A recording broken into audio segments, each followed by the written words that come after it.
싸우고 고민하고 있는 겁니다. 그런데 바로 이 자리에 계신 여러분들 중에 누군가가 그 잘못된 국정농단의 휘말림으로 인해서 이화인 전체의 명예를 더럽히고 있는 거라고 저는 생각합니다. 그런데 오전 질의를 통해서는 여러분들 중에서도 누구도 책임을 지려 하지 않습니다. 누군가가 모든 것을 다 내려놓고 진실을 말해주면 거기서부터 이화여대는 다시 시작하는 겁니다. 그런데 서로 미루기만 하고 아무도 책임지려 하지 않아요. 개인이 살궁리만 하는 거죠.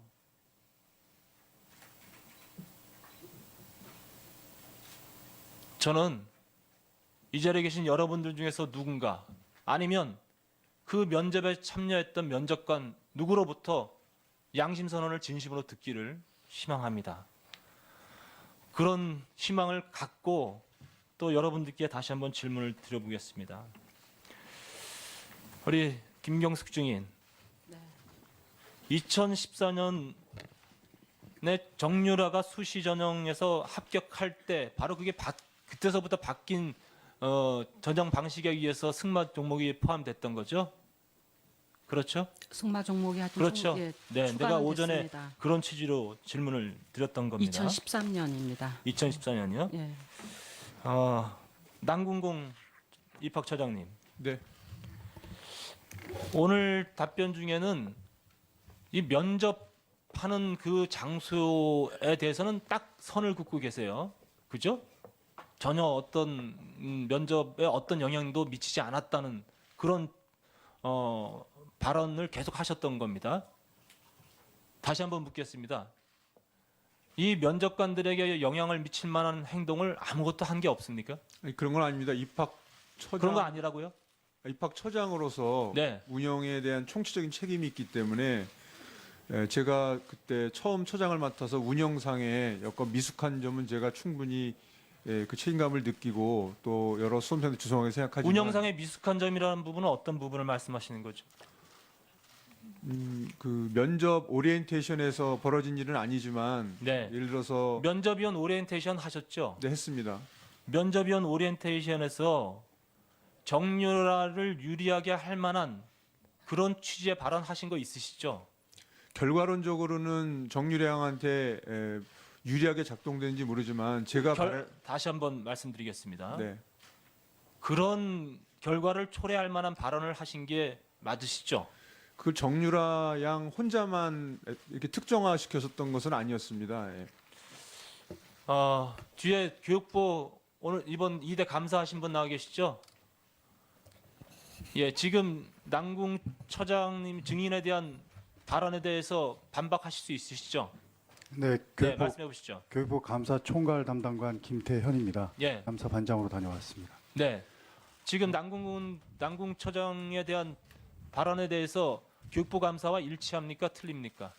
본인은 그렇게 주장을 하시지만 네, 면접위원 5명이 들어가 있었는데 네. 그 면접위원들은 네, 영향을 받았다고들 진술을 하고 있습니다. 그렇죠. 그러니까 면접위원이 영향을 받을 만한 이야기를 분명히 했는데 그 부분에 대해서 인정을 하시지 않는 거예요. 예? 그럼 면접위원님들이 적어도 그러한 상관으로부터 아니면 입학처장으로부터 그저 어떤 언급도 듣지 못했는데 그거는 아무 말도 없는 상태에서 본인들이 영향을 받았다? 그러니까 지금 이 증언대로라면 아무도 영향을 주려 하지 않았는데 또 무슨 우주의 기운이 작용돼 가지고 된 거라고 이렇게 보는 겁니까? 아니잖아요. 그거에 대해서 좀 말씀드리겠습니다. 네. 그 처장이라는 것이 교수님들이 돌아가면서 하는 보직이기 때문에 교수들 사이에서 무슨 상하관계가 형성되어 있는 건 아니고요. 네. 그다음에 입학처장의 본연의 업무가 이런 특기자 전형뿐만 아니라 모든 전형에 면접 오시는 선생님들한테는 그 전형의 취지라든가 여러 가지 특이 사항을 말씀드리게 돼 있었습니다.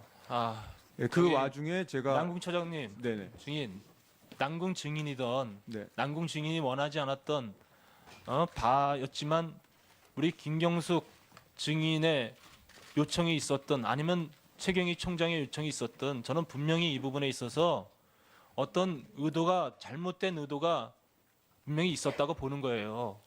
예? 의원님, 그 제가 부분에 대해 누군 네, 의원님 여기 우리 국민들이 지켜보고 의원님이 지켜보시는 신성한 자리에서 확실하게 말씀드리지만 어떤 부당한 지시나 그다음에 어떤 청탁이나 이런 대가는 일체 없었습니다. 네, 분명히 말씀드리겠습니다.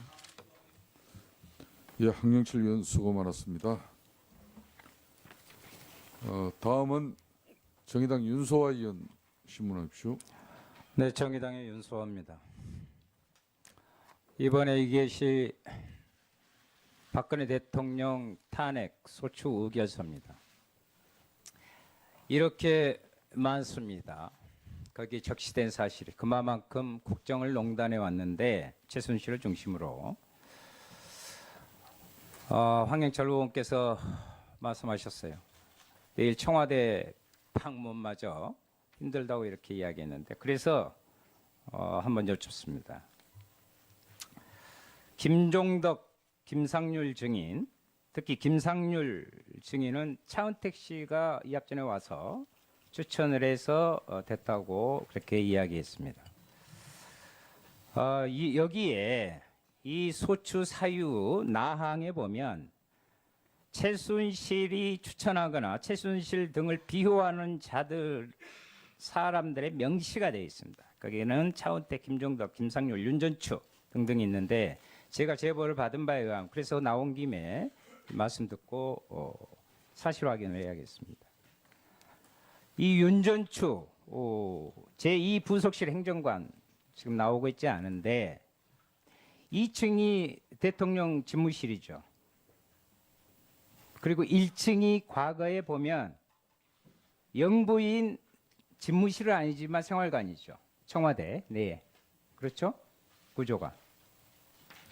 네, 2층이 집무실인 그렇죠? 건 제가 네, 알고 1층이 있습니다. 옛날에는 지금은 이제 필요가 없는데 네. 옛날엔 영부인이 사용하는 공간이 거기에 따른 이 부속실이 옛날에 배치돼 원래는 지금은 이제 또 바뀌었지만 거기에 관저와 거기는 지상으로만 이동하는 게 아니라 다른 경로가 또 있습니다.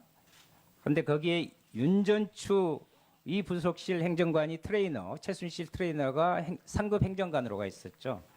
그런데 여기에 1층 옛날에 영부인 그 공간에서 최순실 등이 관저와 이 1층에서 직무 아닌 직무를 보면서 각종 비서관들을 불러내고 해왔다는 그런 부분에 대해서 본 적이나 있습니까? 없습니다. 그런 정황을 전혀 모르십니까? 네, 전혀 모릅니다. 그런데 그러한 부분들에 대한 제보가 있다는 것을 말씀드리고 싶습니다. 다음에 윤전추 부분에 확인하도록 하겠습니다.